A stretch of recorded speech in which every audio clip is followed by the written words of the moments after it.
তাহাজ্জুদ নামাজ আদায় করার উদ্দেশ্যে মসজিদে প্রবেশ করেছিলেন এক যুবক। তখন প্রায় আনুমানিক রাত 3টে বাজে।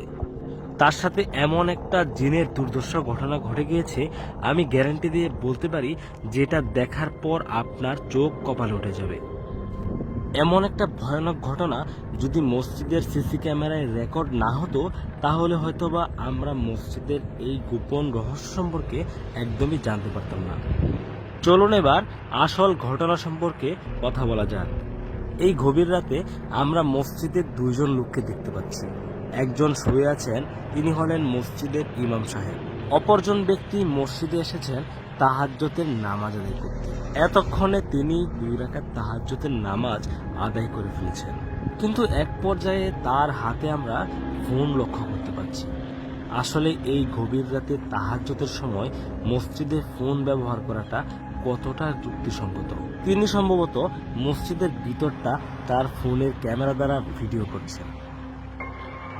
আমার মনে হয় মসজিদের ভিতরে যে জিন থাকে, এই বিষয়টা সম্পর্কে তার ন্যূনতম ধারণা নেই।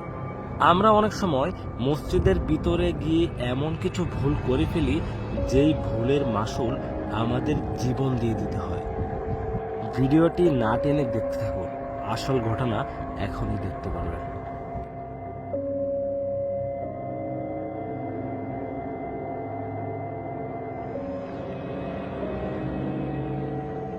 এই যে দেখুন, জিনের মার কিন্তু অলরেডি শুরু হয়ে গিয়েছে। তার গালে কোনো একটা অদৃশ্য শক্তি সজোরে আঘাত করেছে, কিন্তু সে এই বিষয়টা বুঝতে পারছে না তার সাথে এটা কি হচ্ছে। আবারও কিন্তু তার গালে একটা চর মারা হয়েছে। ভিডিওটি দেখতে থাকুন, সামনে আরো ভয়ানক কিছু অপেক্ষা করছে।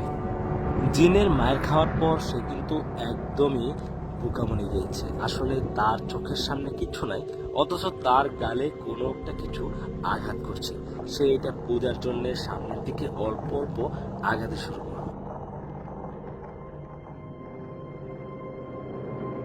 এই যে দেখেন, জিনের মায়ের কারে বলে এমন এক চর দিছে, যে চরের আঘাতে সে মসজিদের ফ্লোরে যায় পড়ছে।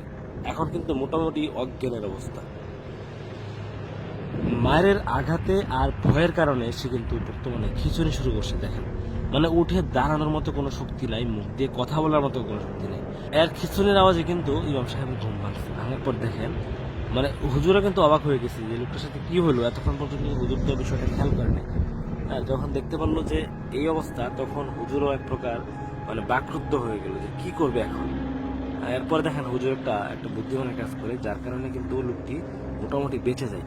তিনি কিন্তু আজান দেওয়ার জন্য চলে গেছেন সরাসরি। দেখেন আসলে এলেম কতটা গুরুত্বপূর্ণ। আমরা সাধারণ মানুষ মসজিদে গিয়ে যদি জিনের খবরে পড়ি, তাহলে আমাদের যে কি অবস্থা হবে আমরা আসলে বলতে পারি না। উনি কিন্তু বুদ্ধি করে, আসলে এলেম থাকার কারণে কিন্তু তিনি আজান দেওয়া শুরু করছেন। আজানের কারণে কিন্তু লোকটি দেখেন স্বাভাবিক হয়ে গেছে। হুজুর আজান শেষ করে লোকটির কাছে যখন আসলেন, দেখলেন যে এক প্রকার অজ্ঞান হয়ে গেছে। হুজুর কিন্তু তাকে জাগানোর চেষ্টা করতেছে।